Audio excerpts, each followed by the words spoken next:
Hi, welcome to this demo in which we'll show how we enormously improved ML performance by blending external data using OpenBlender to blend the data and DataRobot to perform the AutoML, right? So let's start with this Seattle sample. This is a subset of a data set about housing in Seattle, housing prices in Seattle. So first I'm going to explain how the blends are done, how the external data is added in a numerical feature form. And then I'll show the models, right? So this dataset has each row is a house, and each column is like some properties about the house, like bathrooms, square feet, floors, and the price. The price is the target. So we want to make a model to predict price with the other features. So if we have more numerical features, useful, meaningful features that contain information about our target, the models will perform better, right? So how do we do this? The first step we need to take is to search for overlapped data available. This is very simple. So I'm going to go to the OpenBlender API documentation. I'm going to go to search location blends, and I'm going to just copy this line of code. And I'm going to place it right here, and I'm going to change the anchor data frame to our own. So what we're saying is search and fetch me the intersected data filtered by this Seattle keyword. So there's a lot of data, Seattle land use permit, Seattle building permit, water fountains in Seattle, public restrooms in Seattle, football fields, play areas, basketball courts, private schools, picnic tables, etc. So let's take a look at one of these data sets. Up until now, we only searched for data, right? So we haven't done anything else. So I'll just search for that data set to look at how the data is stored.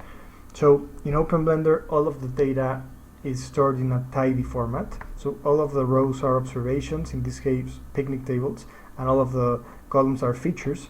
So each picnic table has a lot of properties. And this is a sample of the locations of where those picnic tables are located. So what we want is a feature, a numerical feature that contains information about proximity with the picnic tables. The hypothesis is if a house has many green areas, parks, picnic tables, recreational spaces nearby, it will be more valuable. So the way to do this is we will location blend by aggregating in radius. So the green spot would be the houses and the white spots would be the picnic tables, and we just have to decide what the radius will be to count all the nearby observations.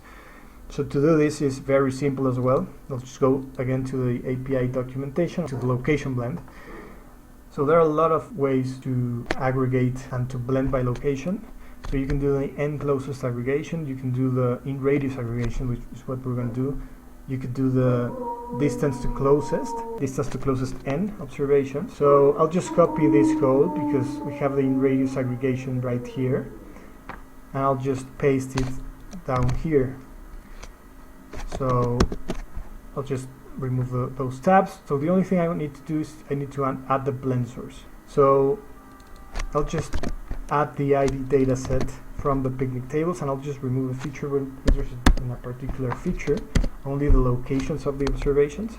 I'll just change this to my token, and so we're asking for the in radius aggregation on a 5 kilometer radius, and we want the count as an output, right? So I'll just run that and let's see what we got.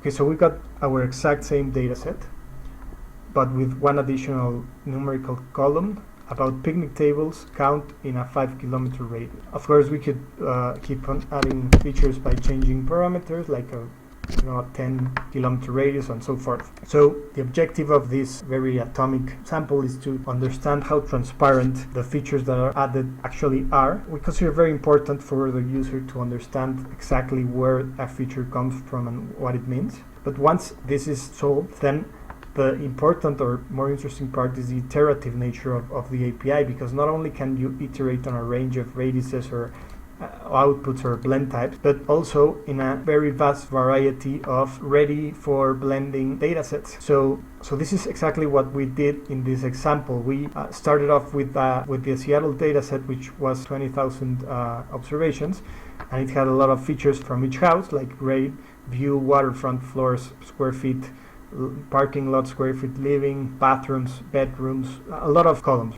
We added cultural spaces, football fields, play areas, waiting pools, water fountains, a lot of external data in a couple of radiuses, and we perform a benchmark by running this the DataRobot AutoML pipeline, which is very, very simple, just like drag and drop and selecting the target. First we did it without the external features, and we got a validation, cross-validation best R squared of somewhere between 0.72 and 0.75. Then we did the same with the blends, and it improved to 0.90. So that is a huge improvement, just to do the exact same thing with only adding external features in a smart way. So from 0.7275 to 0.90 improvement. And most of the improvement, as we can see in the understand section, most of the best features are from the blends: basketball courts, swimming beaches, golf courses, etc. Hopefully you understood the value of the new features and the potential we have to add features to our models and improve them. And thanks very much for watching.